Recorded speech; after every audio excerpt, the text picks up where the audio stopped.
In this video, we will actually predict how the Elder Scrolls 6 will look like, based on what we know so far and based on previous Bethesda games.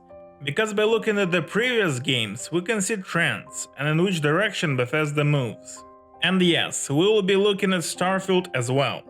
But before that, I want to clarify that this video is not my wish list on what I want the game to look like.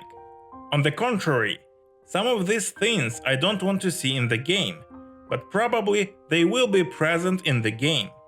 But if you are interested, I have made already 7 videos on how the ideal The Elder Scrolls 6 must look like for the game to be good, where I discuss what new mechanics have to appear in the game, how the skill trees must be, and stuff like that. Those are more of a wish list. So, if you are interested, the link to the playlist will be in the comment section. But none of those points in those videos are predictions. About predictions, we will talk now. So, I've delayed enough. Let's move to the first prediction. Bethesda will try to reduce the amount of loading screens, and they will try to make a seamless open world.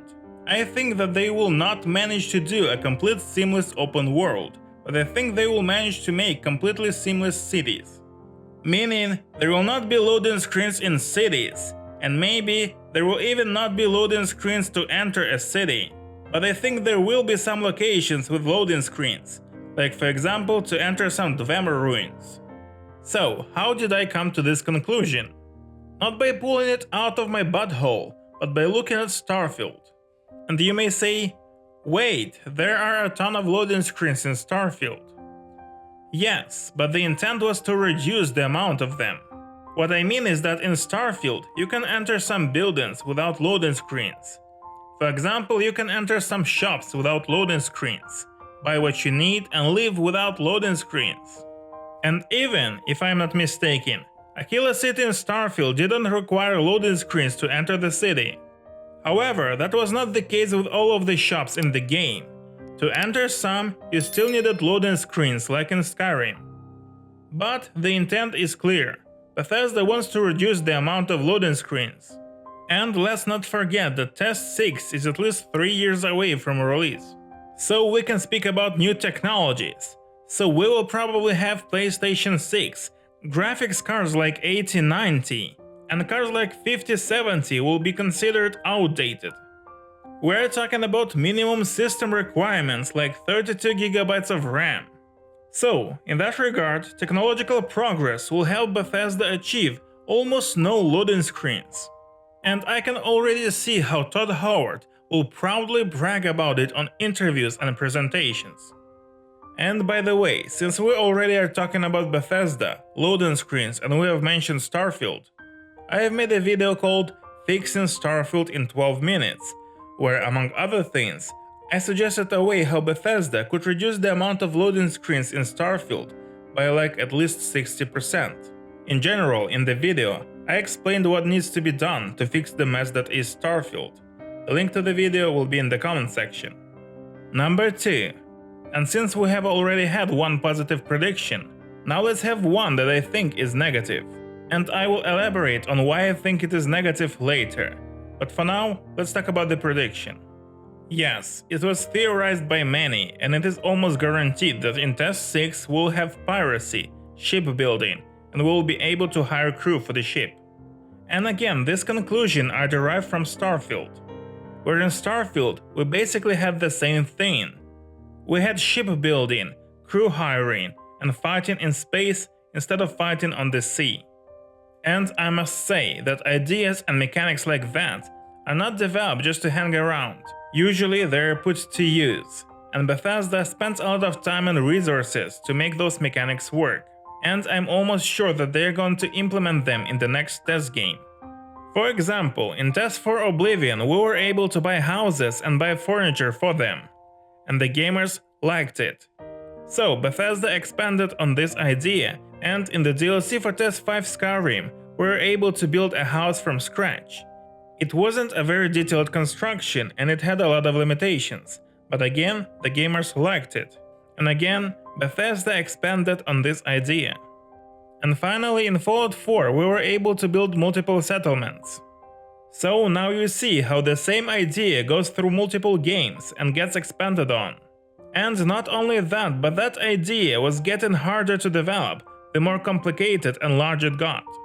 And my issue with all of that is that I think Bethesda mistakes how much gamers would like to see piracy in the game versus how much effort it will take to actually implement that into the game. I mean that it is extremely hard to make it done.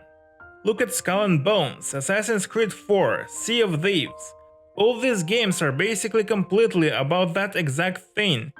And as you know, not all of those games are successful. So, to have a piracy game within a test game is like having a game within a game. It is hard. It will take a lot of effort, money and human resources to make that. And because all of those things are not infinite, I fear that it will take away from what a test game is supposed to be. I fear that Bethesda will spend so much effort to add piracy in Test 6 that they won't be able to make a good The Elder Scrolls game. And in the end, it is not even guaranteed that the piracy aspect of the game will be any good. In my opinion, I would rather have the developers develop a new dungeon with a handcrafted side quest than develop piracy. Tell me in the comment section, what do you think? Am I right? Now, for the number 3, we'll be quick because it is similar to number 2. We'll have base building. Maybe we'll be able to build a castle or something like that. Basically, again, it is an obvious evolution of what Bethesda added in its previous games, starting with Skyrim DLC, Fallout 4 and also in Starfield. In Starfield, many people forget, but we were able to build bases on planets. And in Test 6, probably we will have settlement building or even castle building. The issue with this aspect of the game is the same as with piracy. It takes too much effort and leaves too little resources for the actual game. And I wonder, does Bethesda remember what the Elder Scrolls game is about? It is supposed to be an adventure, exploration of the map and the mysteries that the game provides, not the Minecraft simulator. So with the test games being released so rare, if we won't get a true test game, I fear we may not get one in many years. However, if Test for Oblivion Remake will be more successful than Test 6, which is possible, Bethesda may realize that they messed up the balance between how much gamers want it and how much resources it takes. But I digress. And to end this chapter of crafting, probably we'll have a deeper, or rather a wider blacksmithing mechanic, meaning more different resources and more different customization options. This one is quite tricky. This aspect of the game may be good or bad depending on the configuration. If Bethesda will force us to grind a lot of resources to craft simple things, it will be bad. But if Bethesda will have a simple system like in Skyrim, but with more cosmetic options that are not mandatory, it will be good. The main thing is to not force the gamers to grind resources. Like, it is fine that the gamers can go into a mine ore and melt them into ingots, then go hunt animals for leather, cut it in strips and then forge it into a sword. All of that is fine, but there must be options to skip the grinding part and just buy the resources needed. So in the end, if the game will force us to grind for basic smithing, it is bad. If we will have a similar system like in Skyrim, and the game will allow us to customize the cosmetics, and all of that without grinding, it will be a good thing. I have spoken about the economy issue in Test 6 in my part 2 of my video series about the ideal of The Elder Scrolls 6. So again, if you are interested, you are welcome to watch it. The link to the playlist, remind you, will be in the comment section. And in general, subscribe to the channel and leave a like. I have a lot of Bethesda related content. In fact, I have a Bethesda playlist for easier navigation. The link to that playlist will also be in the comment section. Never mind. Don't expect a Baldur's Gate 3 choice making in Test 6. We were not even able to change anything in Starfield NG+. Basically, for those who doesn't know, when you finish Starfield, you travel to another universe, where you can basically play the same game again.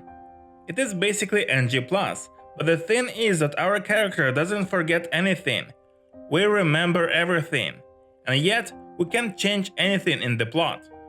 Like, there are some plot twists in the game, and the game doesn't allow us to use that information from the previous universe in the new one.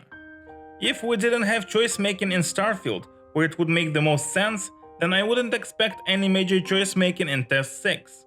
And the last one, Power Fantasy.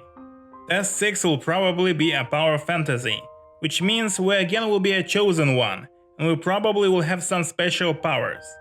Which is not bad. Yes, I like how in Oblivion we are basically nobody. We're not the chosen one.